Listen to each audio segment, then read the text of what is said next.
This is KGW News at Sunrise. Next on Sunrise, Oregon Senator Jeff Merkley taking over the Senate floor.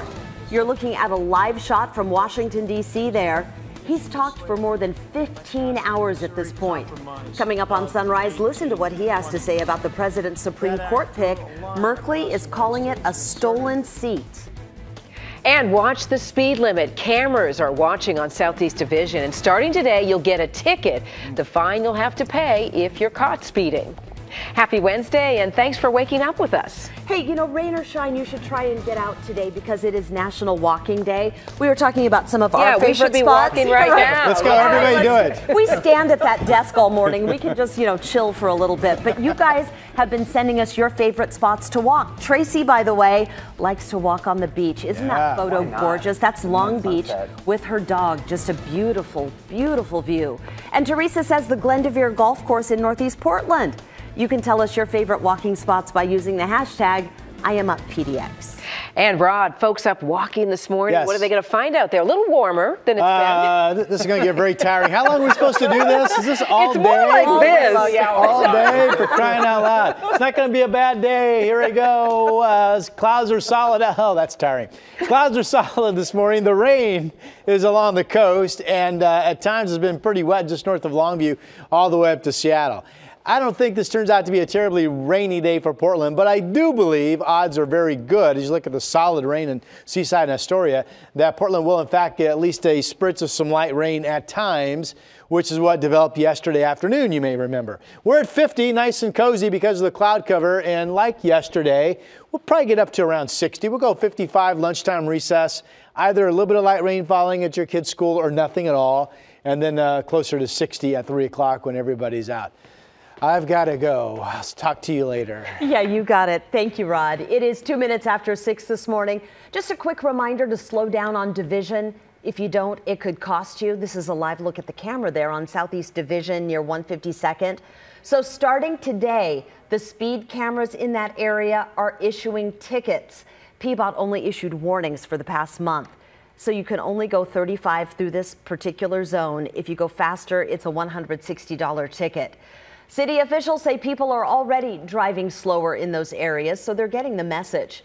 The city also plans to add flashing lights and pedestrian islands at crosswalks on 122nd. And you'll be seeing more cameras heading into Northeast Marine Drive, but that won't happen until later this year. More than a month after a hit and run in Vancouver, the suspected driver is in custody. He'll make his first court appearance this morning. Joshua Johnson is in the Clark County Jail. He's accused of hitting Paul Adams in Vancouver back in February. We've been following his recovery for the past month. Doctors did have to amputate his leg. Police have searched for Johnson since they named him the suspect back on March 24th.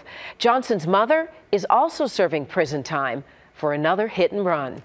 Sexual assault survivor and advocate Brenda Tracy will be on the campus today of PSU. She'll be speaking to football players. She wants coaches and athletes to sign a pledge. If a player commits a crime, they can get kicked off the team. This comes one day after Tracy launched her Set the Expectation campaign.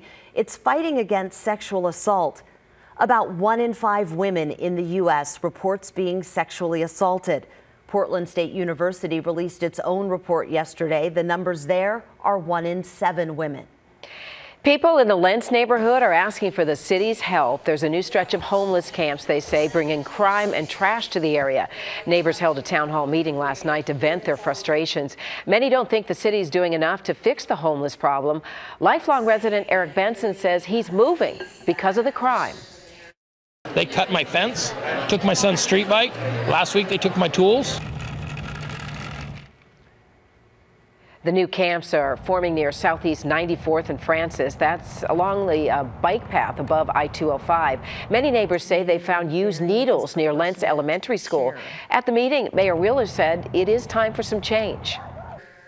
Some of the issues around security and safety, we should be able to come up with some solutions together in relatively short order. Mayor Wheeler said he does intend to make the Lentz neighborhood a bigger priority. Happening right now, Oregon Senator Jeff Merkley is in hour 15 of his protest there on the Senate floor. He started talking at 3:46 yesterday afternoon, Portland time. Merkley is speaking against Supreme Court nominee Neil Gorsuch. He said he plans to hold the floor as long as he can talk. He's protesting what he calls a stolen seat.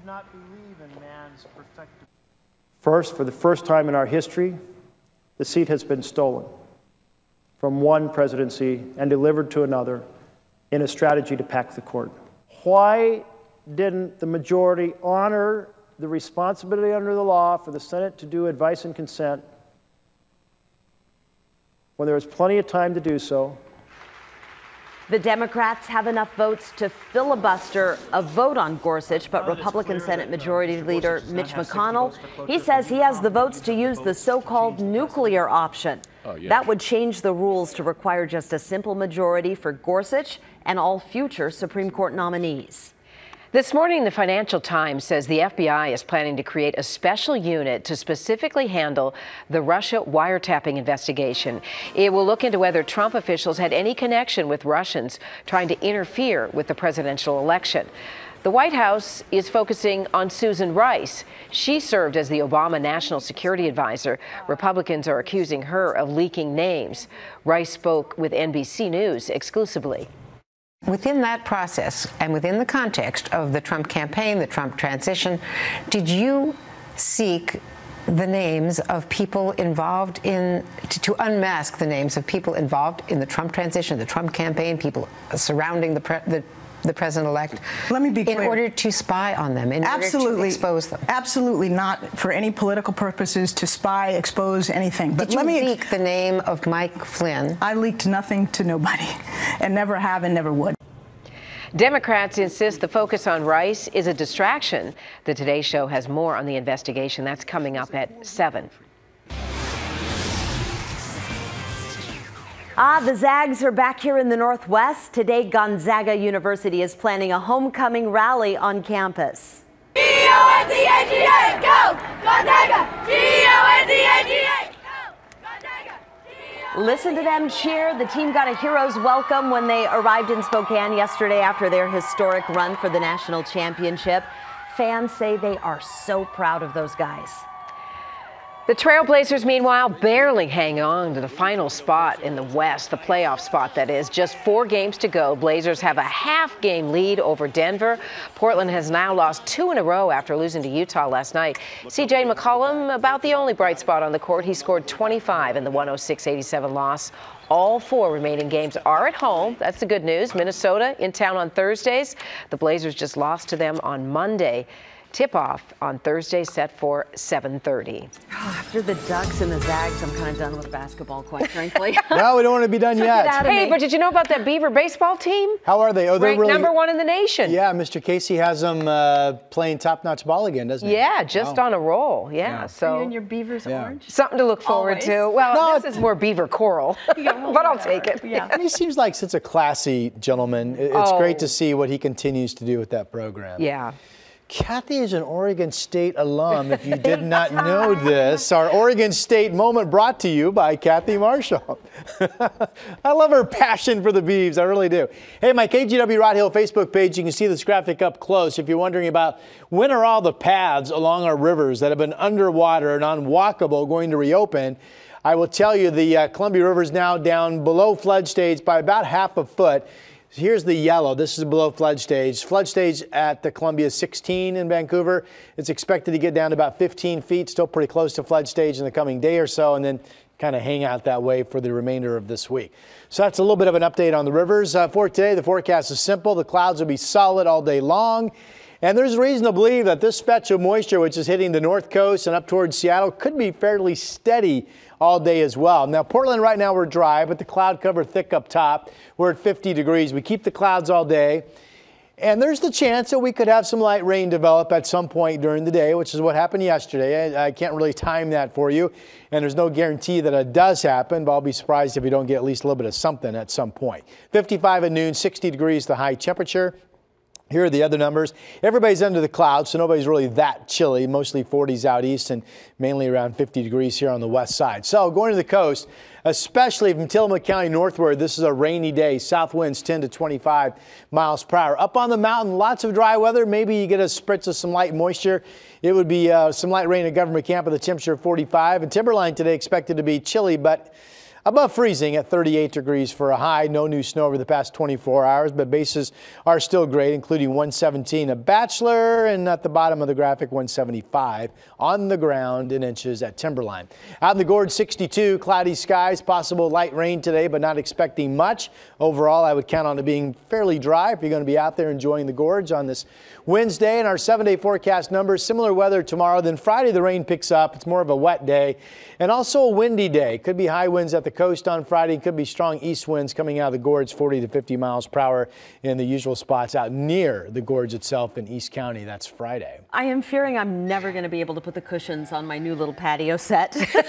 Too much rain, too much wind. I get it. You can get chains. You can lock it down. Yeah, and then you can bolt the furniture itself into the concrete. Yeah, right. You need the patio set covers, right? Yes, I do. Yeah. Thank and you. the roads this morning, Mr. McGinnis. So far, that's the only not trouble out there, right? The roads are actually in pretty good shape. This is a look at the Banfield right now. West Med I-84 getting a little busier near the Lloyd District. This, of course, is the Lloyd Boulevard exit ramp, and that's in pretty good shape. Let's switch gears. Check out the sunset out near Jefferson, coming down the hill from the zoo towards the Vista Ridge Tunnel. We're in pretty good shape there as well.